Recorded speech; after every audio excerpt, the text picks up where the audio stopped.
Right, in this third part of the lecture on mercantilism and the slave trade, we are going to look at why Europe looked to Africans for slavery when they had a massive Indian population that they could rely upon, and what some of the reasons for slavery were, as well as why it ended.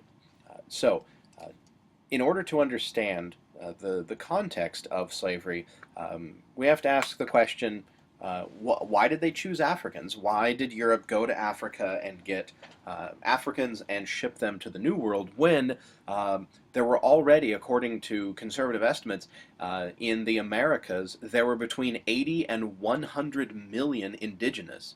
That is far more than there were Africans that were shipped over. So why didn't the Europeans just simply do that? Uh, there were some early experiments. The Spanish, the Portuguese, and the English had used Indian laborers in labor drafts or as slaves captured in war, especially those who tried to resist, in the case of the Spanish rule. But one of the earliest things that the Europeans found out was that the indigenous, whether it was in North America, in Mexico, or South America, was that the indigenous were much more susceptible to European and even African diseases because they had had no previous exposure. And in fact, that number of 80 to 100 million dropped precipitously very quickly. Many of them died off very fast. After only 100 years, what had been between 80 and 100 million indigenous in the New World was now no more than 10 million. That is anywhere between an 80 and a 90% decline.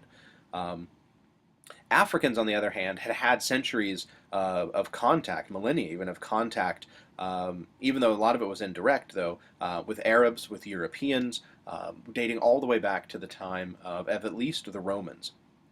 Another example of why the Spanish might not have chosen to use the indigenous, despite the die-off rates as well, was a series of what are known as new laws. In 1542, for example, which is very early on, only a few decades after the initial Spanish conquest, their new laws forbade the enslavement of Indians, except for rebellious ones, in part because they were considered by the Spanish and particularly by the church to be like children who needed protection.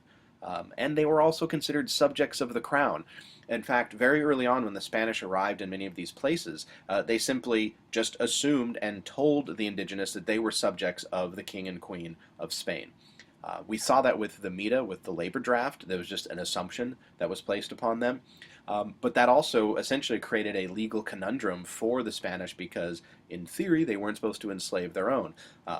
Plus, they had also actually converted a lot of the indigenous to Christianity, and there were prohibitions about the enslavement of converted Christians in general.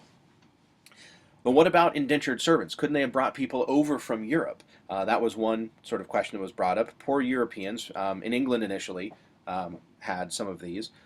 They often came for 7-year contracts. They became indentured servants, but they would be free in the end.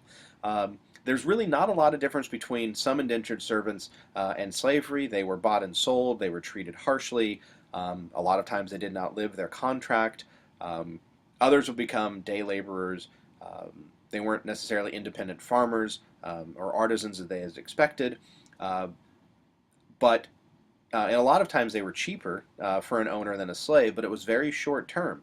And there were lots of legal and customary restrictions because they were other Europeans, and not really that many people became indentured servants and moved to the New World. So they just didn't have the numbers. So another reason that they would choose Africans then is they had a ready population. They had a population that was vast in Africa that the Europeans could essentially siphon off to the New World. They were impervious, it seemed, to a lot of diseases that affected the indigenous. And then there became once the slave trade started picking up, there became a sort of religious explanation as to why Africans could and should be enslaved. And it has to do with what's known as the curse of Ham and the Canaanites. And this idea, this rationalization, was based on a biblical interpretation from the book of Genesis, where it said that Noah had condemned his grandson, Canaan, who was the son of Ham, to slavery, because Ham, Noah's son, saw Noah naked when he was drunk, and therefore he was cursed. So he cursed Ham's son to slavery. His son was named Canaan. Later in the book of Leviticus, the Israelites were encouraged to enslave the people who lived in a place called Canaan, so the Canaanites, and to enslave them perpetually. The Canaanites had lived in the area around Israel. They were expelled by the Israelites when they arrived, and according to sort of an early biblical theory, they then moved to North Africa. And the general European and Christian belief was that Africans were descendants of these people. Therefore, the bottom line here was that enslavement of Africans, according to some European Christians, was that it was biblically justified and therefore okay. So that God sanctioned the enslavement, and that they could say, well, it's simply found in the Bible, and you can go all the way back to Genesis to prove it. Now, another non-religious reason why they might have chosen the Africans was that many of them came with skills that a lot of the indigenous did not have for the type of work that was needed in the New World. So, for example, Africans, in terms of skills, were considered better, more reliable workers. Many had skills that they had learned in Africa, things like metalworking, livestock raising, etc. That wasn't too far off from what the Europeans needed.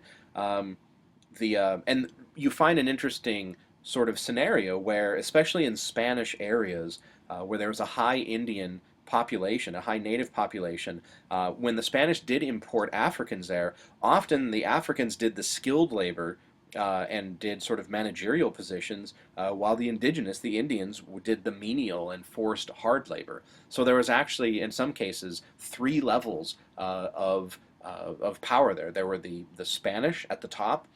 There were Africans who did skilled labor and then oversaw those beneath them who were the indigenous. Now that's a sort of special Spanish case there. But in a lot of cases, it really quite simply boils down to racism.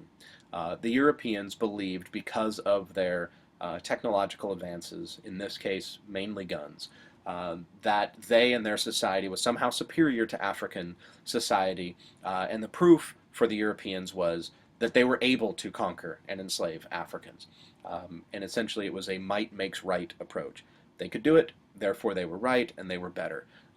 There will be a long history coming out of Europe about justifications for this process that will lead to racial justifications that we'll see later. But why does it end? Well, one of the reasons why it ends is that there's actually a slow process of decline of slavery throughout the 19th century in a lot of areas. There were some economic downturns, even as far back as the 18th century. There was a mining depression. There was general economic problems because of independence movements throughout the New World in the 18th, 19th centuries, particularly in the first quarter of the 19th century, and that disrupted the economy. In these wars of independence, especially ones that took place in the United States, for example, many slaves began to argue that a free nation and slavery were incompatible. So places that in the New World, even after American independence, in places in the New World that rebelled against their colonial sort of masters, in a lot of cases Spain and France, used the rhetoric of freedom and self-determination. Yet they had thousands upon thousands of slaves. So many began to argue that free nation and slavery were incompatible. In fact, many of the key independence figures did this as well. Some of the slaves were promised in these colonies were promised freedom if they fought, and because of the economic decline and destruction caused by independence movements, it was often easier for slaves to flee or revolt, but sometimes this led to outright abolition. In some cases it became gradual manumission, that is, over a process of time they were freed. But this was really sort of the beginning of the end of slavery in a lot of the former colonies. One place that we can attribute the end of slavery to is England, in part because of the Quakers in charge of England. They controlled a significant number of seats in Parliament, which allowed them to assert religious and political power. and they were very much opposed to slavery in any form. And so England actually abolished the slave trade in 1807, at home and in their colonies, and they began to put pressure on other countries to do the same. Their navy, actually, the strongest navy at this time, especially after their defeat of Napoleon, their navy began patrolling the seas and claimed that the slave trade was equal to piracy and would be punished with death. Uh, the slave trade ended in 1808 in the United States. In most Latin American countries, the slave trade ended in the 1820s, and with independence in Brazil in 1850.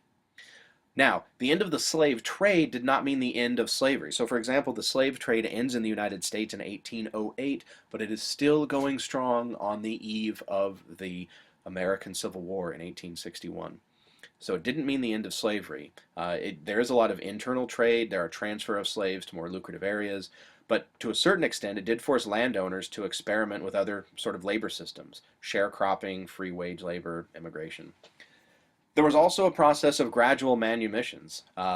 One of the things that were referred to as free womb laws. That was children born to slave mothers would be free when they turned anywhere between 18 and 21 years old. They often had to continue to work for a few years afterwards, and sometimes they were expected to maintain loyalty to the old owner.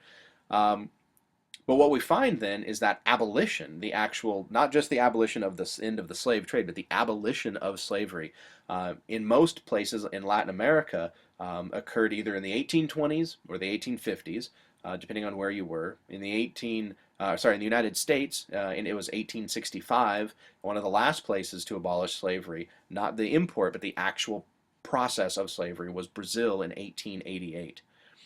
Did this mean an improvement?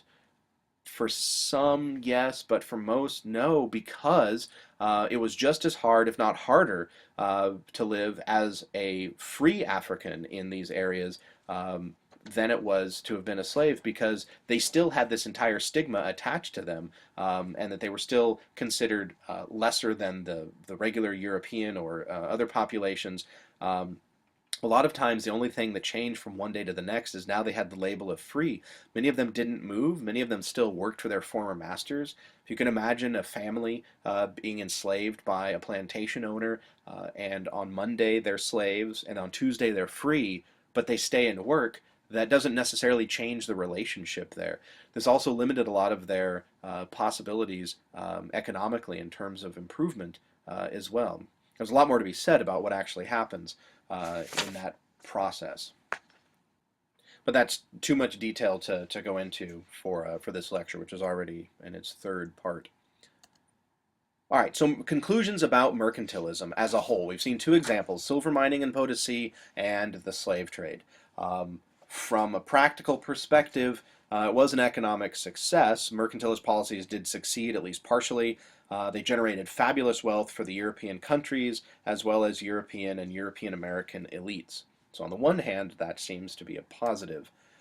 But this came at a massive social cost.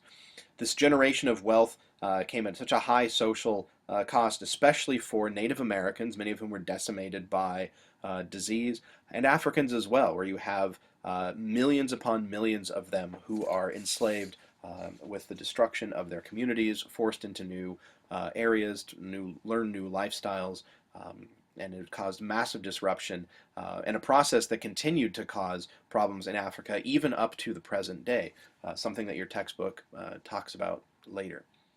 All right, that's the end of this section on mercantilism and slavery.